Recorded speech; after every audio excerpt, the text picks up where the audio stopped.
Hello everyone, आप सभी का स्वागत है एजुकेशन विद एमकेसी चैनल पर। आज हम लोग पढ़ेंगे क्लास 8 का भूगोल जेसीईआरटी बुक्स। कौन सा जेसीईआरटी का प्रश्न उत्तर करेंगे। इसमें सिर्फ आपको प्रश्न उत्तर क्या करना पड़ेगा। जितना भी क्वेश्चन है सभी का हल आपको बताएंगे एक एक करके। ठीक है, तो चलो शुरू करते हैं। जिसको भी अच्छा लगे वो बाद में लाइक और सब्सक्राइब करना है, पहले पूरे देख लो। तो देखो यहाँ पे कुछ क्वेश्चन जो है लिखा हुआ है उसको पहले सॉल्व करते हैं। जैसे रिक्त स्थान को भरे। जेसीईआरटी किताब झारखंड बोर्ड के अगर भूगोल आपके पास है तो निकाल के बैठे और क्वेश्चन मिलाते चले जाएं। झारखंड बोर्ड में अगर आपको A+ मार्क्स लाना है हर सब्जेक्ट में A+ मार्क्स लाना है तो जरूर से जरूर चैनल को सब्सक्राइब कर लें। ठीक है, तो चलो शुरू करते हैं। रिक्त स्थान की पूर्ति करें। तो पवन ऊर्जा संसाधन का उदाहरण है। पवन ऊर्जा किस प्रकार का संसाधन है? तो एक नवीकरणीय संसाधन है। तो यहाँ खाली जगह पे आपको लिखना है नवीकरणीय संसाधन। ठीक है, कौन सा संसाधन? नवीकरणीय संसाधन है। दक्कन लावा पठार में खाली जगह मिट्टी पाई जाती है। दक्कन लावा पठार में कौन सी मिट्टी पाई जाती है बच्चों? तो याद रखना काली मिट्टी। कौन सी मिट्टी? काली मिट्टी। एक एक करके क्वेश्चन आप मिलाते चलना किताब से।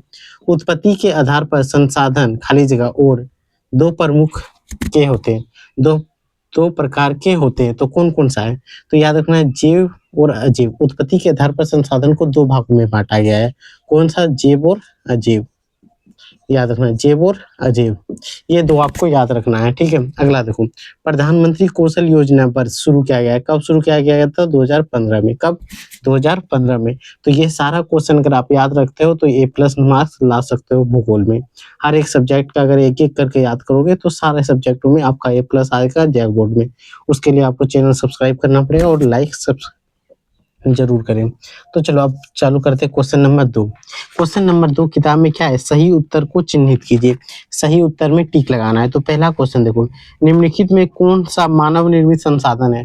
मानव निर्मित संसाधन क्या होता है? जो मानव आदमी बनाता है। तो बताओ, झरने का जल आदमी बनाता है? नहीं। क्या बनाता है? कैंसर का दवा। औषधि का मतलब होता है दवा। कैंसर उपचार की औषधि कौन बनाता है? आदमी। तो यह क्या लगेगा? मानव निर्मित संसाधन में क नंबर सही होगा। कितना नंबर? क। आगे बढ़ो, यहाँ पे दूसरा जैव संसाधन होता है। जैव संसाधन वही होगा जिसमें जीव जंतु से व्युत्पन्न हो या जीव जंतु का अंश पाया जाता है। तो देखो यहाँ पे है जीव जंतु, तो इसका आंसर क्या होगा? क नंबर। ख नंबर आ जाओ। केरल की तटीय रेतों में पाए जाने वाले संसाधन क्या है? मोनोजाइट। क्या है? मोनोजाइट। मोनोजाइट। उसके बाद देखो, सतत पोषणी विकास की अवधारणा को किस सम्मेलन में पहली बार आया है? सतत पोषणी विकास जो है बच्चों रियो सम्मेलन, ये इसे पृथ्वी सम्मेलन भी बोला जाता है। पृथ्वी सम्मेलन 1992 के आसपास में ये किया गया था। तो इतना याद नहीं रखना है, सिर्फ क्या रखना है? रियो सम्मेलन में। कौन सा सम्मेलन? रियो सम्मेलन में। तो क्वेश्चन नंबर 2 तक यहाँ कंप्लीट हो गया। अब हम लोग क्वेश्चन नंबर 3 शुरू करते हैं। क्वेश्चन नंबर 3 के लिए थोड़ा जगह देख लेते हैं कितना है। ठीक है, तो चलो यहाँ पे हम लोग क्वेश्चन नंबर 3 शुरू करते हैं। इसको मिटा दें यहाँ से। Question number 3। तो क्वेश्चन नंबर 3 क्या है बच्चों? ध्यान से देखो। निम्नलिखित प्रश्न को उत्तर दीजिए। निम्नलिखित प्रश्नों का के उत्तर दीजिए देना है। पहला क्वेश्चन क्या है? संसाधन किसे कहते हैं? पहला क्वेश्चन नोट करना आप लोग। संसाधन किसे कहते हैं? किसे कहते हैं? यही है बच्चों। यहाँ से ध्यान से देखना, जो जिसको भी लिखने नहीं आता है, ठीक है, वो भी आराम आराम से देख करके लिख लोगे अगर सब्सक्राइब करके रखे हो। चैनल का नाम आपको पता ही होगा, एजुकेशन विद एमकेसी। इस चैनल को सर्च करना अपने आ जाएगा और सब्सक्राइब करके रख लेना है और अपने दोस्तों तक जरूर शेयर करना है। चलो शुरू करते हैं। संसाधन किसे कहते हैं? तो याद रखना, संसाधन क्या होता है? दुनिया का कोई भी ऐसा वस्तु, दुनिया का कोई भी वस्तु जो आवश्यकताओं की पूर्ति करता है। किसका?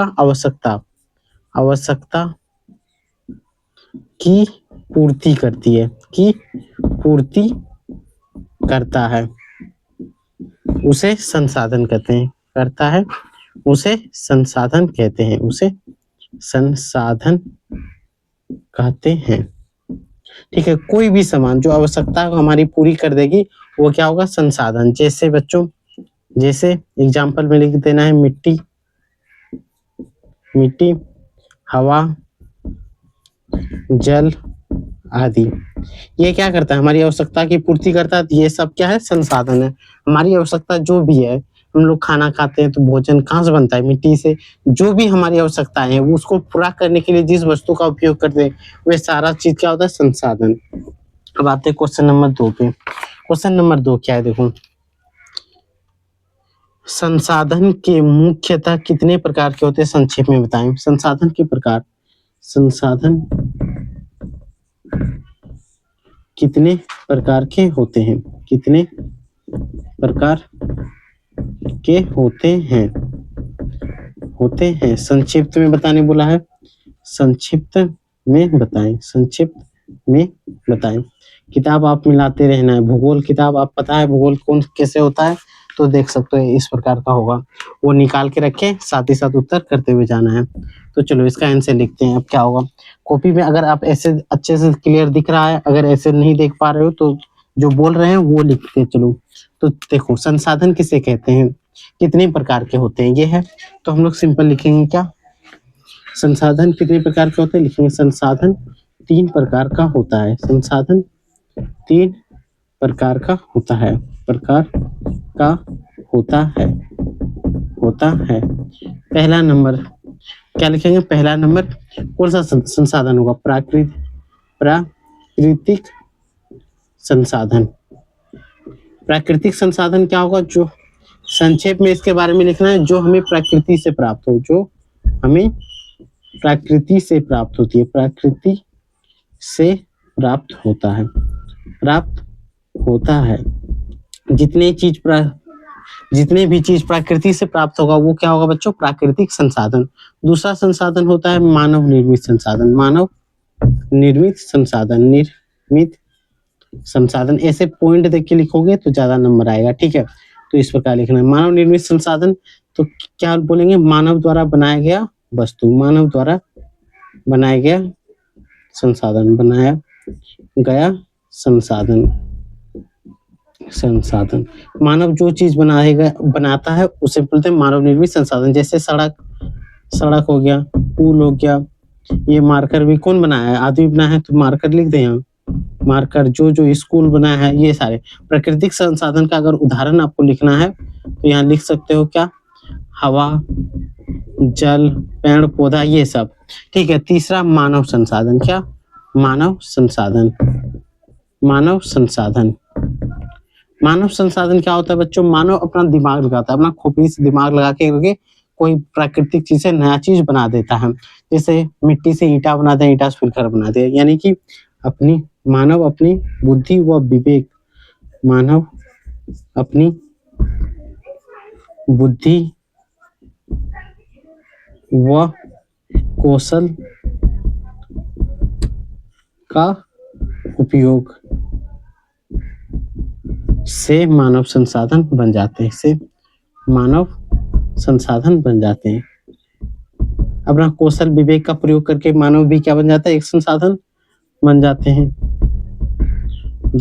सिंपल, आपको ऐसे ही आंसर लिखना है। तो यहाँ से क्वेश्चन नंबर 1 और क्वेश्चन नंबर 2 हो गया, ठीक है। अब इधर का मिटाते हैं, अगर आप लोग नहीं नोट किए तो जरूर से जरूर नोट कर लें, ठीक है। इसको मिटाना पड़ेगा, जगह तो बनाना पड़ेगा ना। आपको 15 से 20 मिनट में सारे क्वेश्चन हो जाएगा, ठीक है। सारे नहीं होगा, कुछ बड़ा भी क्वेश्चन है तो आधा हो जाएगा 15 से 20 मिनट में, फिर आधा 15 से 20 मिनट में, यानी कि 30 मिनट या 40 मिनट में सारे क्वेश्चन हो जाएगा। और क्लास 7 के जो भी स्टूडेंट हो, अगर आपका छोटा भाई बहन कोई भी हो तो उसके पास भी शेयर कर सकते हो। क्लास 7 का भी ज्योग्राफी सारे प्रश्न उत्तर हो चुका है, ठीक है। तो चलो क्वेश्चन नंबर 3 का 1 हो गया, 3 का 2 हो गया, 3 का 3 नंबर। 3 का 3 नंबर क्या है? संसाधन संरक्षण महत्वपूर्ण क्यों है? संसाधन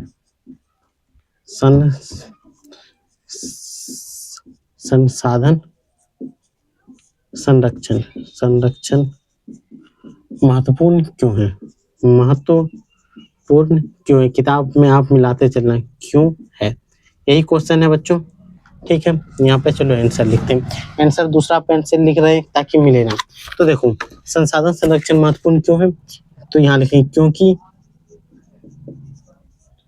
पर्यावरण में संसाधन का अत्यधिक दोहन करने से क्योंकि पर्यावरण, यहाँ तो देखो ऐसे नहीं लिखेंगे, इससे भी अच्छा लिखते हैं। यहाँ लिखेंगे कि संसाधन यहीं से शुरू करते हैं। संसाधन का अत्यधिक दोहन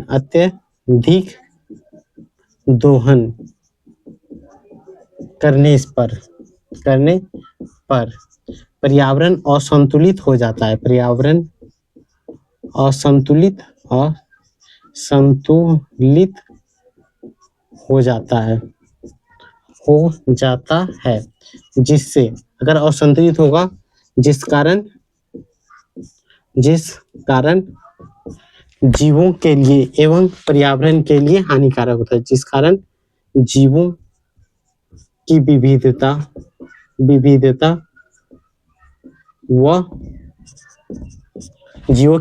व पौधों की विविधता, यानी कि पर्यावरण, वह मतलब एवं होता है। वह का मतलब सिर्फ क्या हो, एवं पर्यावरण के लिए हानिकारक होता है, हानिकारक हो जाता है बच्चों, हो जाता है। सिंपल आपको यही लिखना है। संसाधन संरक्षण क्यों महत्वपूर्ण है? संसाधन का अत्यधिक दोहन, बहुत ज्यादा उपयोग करने पर पर्यावरण असंतुलित हो जाता है, जिसके कारण क्या होता है, जीव की विविधताएं व पर्यावरण के लिए हानिकारक हो जाता है, जिससे जीव बहुत ज्यादा मरने लगता है, पर्यावरण क्षति होता है, ग्लोबल वार्मिंग, गर्मी बढ़ने लगता है, ये सारे घटनाएं होती है। क्वेश्चन नंबर 4 आ जाते हैं। 3 का चौथा नंबर क्या है? सतत पोषणी विकास क्या है? डायरेक्ट आंसर लिखें, आप एक बार पढ़ के सुना रहे हैं, बाकी हम लोग आंसर लिख रहे हैं, टाइम बचा लेते हैं, ठीक है।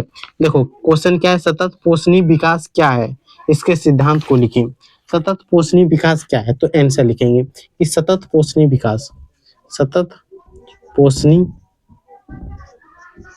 विकास एक आधुनिक अवधारणा है। सतत पोषणी विकास एक विचार या सिद्धांत है जो यह बताता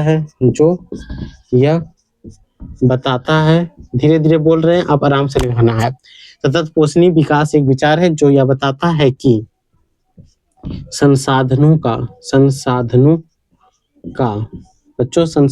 का वर्तमान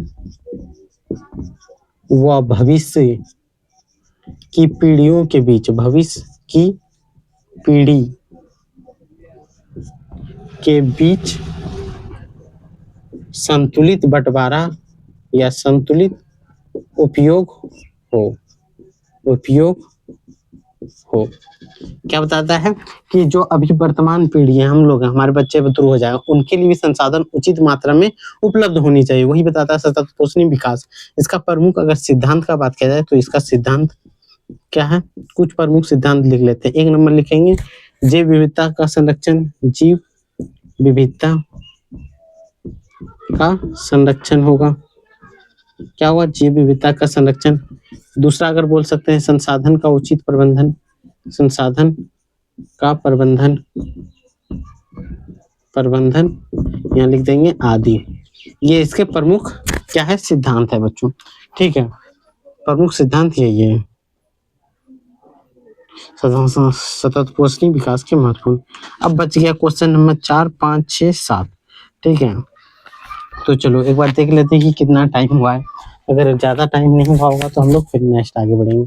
तो 10-5 तो कोई बात नहीं, अभी बहुत टाइम है, तो हम लोग क्वेश्चन नंबर 4 को कर लेते हैं, ठीक है। क्वेश्चन नंबर 4 को इसी पार्ट में करेंगे, फिर हम लोग आगे बढ़ते हैं।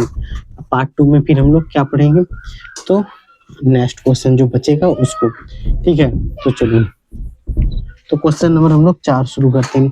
तो क्वेश्चन को लिखेंगे तो ज्यादा समय लगेगा बच्चों, इसलिए क्वेश्चन को आपको पढ़ के सुना रहे हैं, आप मिलाते रहना। क्वेश्चन नंबर 4 का 1, मानव एक संसाधन है कैसे? मानव एक संसाधन है कैसे? चलो इसका आंसर लिखते हैं। क्वेश्चन क्या है, मानव एक संसाधन है कैसे? अगर लिख देते हैं क्वेश्चन, मानव एक संसाधन है कैसे? संसाधन है कैसे, ठीक है, यही क्वेश्चन है बच्चों। तो देखो, मानव अपनी कौशल व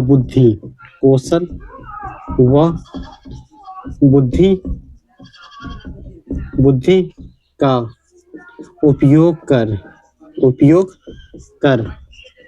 प्राकृतिक संसाधन से ही नए वस्तु का निर्माण कर देता है। प्राकृतिक संसाधन का उपयोग देखो, मानव अपनी कौशल एवं बुद्धि के उपयोग कर प्राकृतिक संसाधन को नई पदार्थ में बदल देता है, पदार्थ में बदल देता है और अपनी आवश्यकता पूरी कर लेती है आवश्यकता पूरी कर लेती है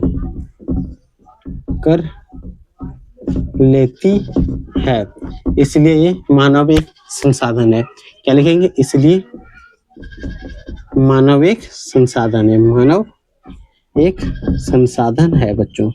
ठीक है, अब एकदम शॉर्ट से शॉर्ट लिखना है। ठीक है, संसाधन है क्योंकि मानव क्या करता है, प्रकृति में जैसे मिट्टी मिला, मिट्टी से ईंटा बना के घर बना लिया, जैसे जल मिला उसको पीने योग्य बना लिया कि नहीं, ये मारकर प्रकृति से कुछ प्राप्त करके ये मारकर बना दिया। तो मानव क्या करता है, अपना दिमाग लगाता है, जैसे आपके पास भी दिमाग है कि नहीं, तो उस दिमाग का उपयोग करके नए नए चीजों बनाता है जिसे आवश्यकता होता है। वैसे जैसे दवाई बना देता है, बीमार पड़ता है तो वो अपना दिमाग लगा के क्या बनाया, दवाई, उसका प्रयोग कर लेते हैं। वो सारा क्या है, सारी चीज अपने दिमाग से लगाता है, तो इसलिए मानव भी एक प्रकार का संसाधन है। तो दूसरा क्वेश्चन नंबर 2 का आंसर डायरेक्ट लिखेंगे। ठीक है, क्या है तो देखो, संभाव्य और वास्तविक संसाधन में अंतर स्पष्ट करें। तो बीच में ऐसे अंतर लाइन दे देना है, इधर लिखना है संभाव्य और वास्तविक। तो एक तरफ लिखना है संभाव्य संसाधन, एक सेकंड देख लेते हैं, संभाव्य, और इधर लिख देंगे वास्तविक संसाधन।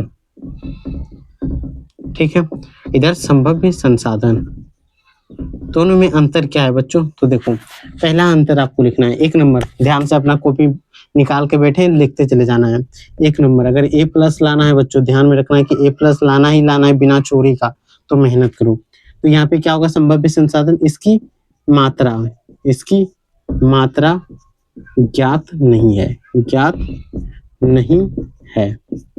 ठीक है, यहाँ पे लिखेंगे इसकी मात्रा ज्ञात है, इसकी मात्रा ज्ञात है।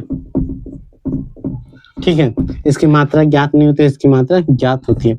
वर्तमान में इसका प्रयोग नहीं हो रहा है, वर्तमान में इसका उपयोग ना के बराबर है, ना के बराबर या नहीं हो रहा है, बराबर या नहीं हो रहा है। इसमें क्या लिखेंगे, इसका प्रयोग हो रहा है, इसका प्रयोग वर्तमान में हो रहा है। क्या? वर्तमान में हो रहा है। ठीक है, ये 2 पॉइंट आप लिख दोगे, हो जाएगा। ठीक है, संभाव्य संसाधन और वास्तविक संसाधन अभी जो मौजूद है, एग्जाम्पल कोयला, पेट्रोलियम, जैसे वास्तविक संभाव्य संसाधन ऐसा संसाधन जिसका भी मात्रा ज्ञात नहीं किया। अगर एग्जाम्पल में लिखना है तो लद्दाख से आप लिख सकते हो, लद्दाख में भी हाल ही यूरेनियम पाया गया, तो उसके बारे में अभी उतना जानकारी नहीं है बच्चों। ठीक है, तो ये पॉइंट हो गया। क्वेश्चन नंबर 4 का 1 हो गया, 2 हो गया। अब 3 नंबर थोड़ा यहाँ पे हटेगा, तो देख लेते हैं, थोड़ा जगह नीचे ज्यादा हो जाएगा, फिर नहीं दिखेगा तो कोई फायदा नहीं होगा, टाइम भी पास हो रहा है। इतना जगह है, लगभग हो जाना चाहिए बच्चों। ठीक है, तो चलो, क्या क्वेश्चन है देखो। क्वेश्चन नंबर, स्थानिक संसाधन क्या है, झारखंड के संदर्भ में बताएं। स्थानिक संसाधन क्या है, तो देखो यहाँ पे आंसर लिख रहे हैं। देखो क्वेश्चन नंबर 3, एकदम ध्यान से देखो, क्वेश्चन क्या है, स्थानिक संसाधन क्या है, झारखंड के संदर्भ में लिखिए। तो लिखो, वह संसाधन जो किसी विशेष स्थान में पाया जाता है,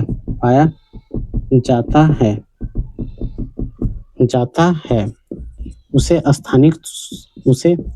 स्थानिक संसाधन कहते हैं। स्थानिक संसाधन कहते हैं। जैसे झारखंड में कोयला, लो अयस्क इत्यादि। क्या होता है कि लोहा, कोयला, ये सब क्या होता है, एक विशेष स्थान पे पाया जाता है, हर जगह नहीं पाया जाएगा। जैसे कि आपको चैप्टर पढ़ाएंगे तो वहां पे बता देंगे कि संसाधन जो कोयला बना है तो बना आखिर कैसे, वहां पे कैसे आया, कहीं पे अगर है तो कैसे आया बच्चों, इस चीज को भी हमें जानना है। ठीक है, एक सेकेंड आप रुके, लाइट का थोड़ा व्यवस्था करें। लाइट पूरी तरीके से कट गया, अंधेरा हो गया होगा। ठीक है, इतना में तो साफ सुथरा दिख रहा है, बताओ। तो दिख तो रहा है बच्चों, ठीक है, यहाँ तक तो दिख रहा है। तो हम लोग इतने ही क्वेश्चन नंबर 3 तक ही इसमें रखते हैं। ठीक है, फिर नेक्स्ट में हम लोग बढ़ेंगे। ठीक है, नेक्स्ट पार्ट में हम लोग क्वेश्चन नंबर 3 से ही स्टार्ट करेंगे। तब तक आप लाइक और सब्सक्राइब करके रखें।